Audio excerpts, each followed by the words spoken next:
السلام علیکم ورحمۃ اللہ وبرکاتہ۔ دوستو، امید ہے آپ خیریت عافیت سے ہوں گے۔ اللہ آپ کو سلامت رکھے، خوش رکھے اور دونوں جہانوں کی بھلائیاں عطا فرمائے۔ دوستو، آج ہم اس مختصر 2 منٹ کی ویڈیو میں ہم آپ کو ایسا عمل بتائیں گے جو آپ کی قبر کو روشن کر دے گا صحیح احادیث کی روشنی میں۔ دوستو، وہ 2 عمل ہیں جو آپ کو قبر کے عذابوں سے بچائیں گے۔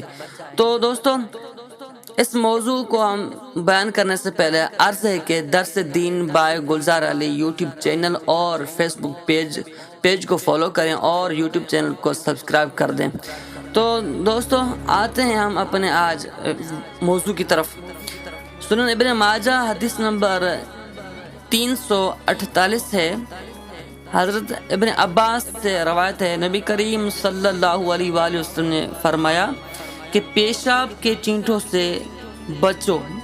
یہ حدیث کا مفہوم ہے کہ پیشاب کے چینٹوں سے بچو، پاکی رکھو۔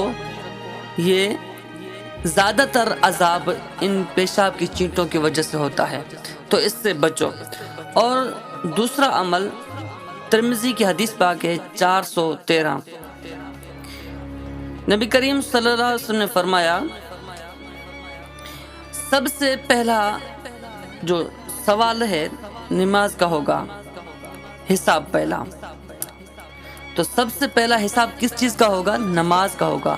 اگر وہ درست ہوئی تو باقی اعمال بھی درست ہو جائیں گے۔ دوستو، نماز اور اپنے کپڑوں کو پاک رکھیں۔ یہ نماز جو ہے قبر میں آپ کی اور روشنی بن کے آئے گی اور قبر آپ کی منور اور نور ہو جائے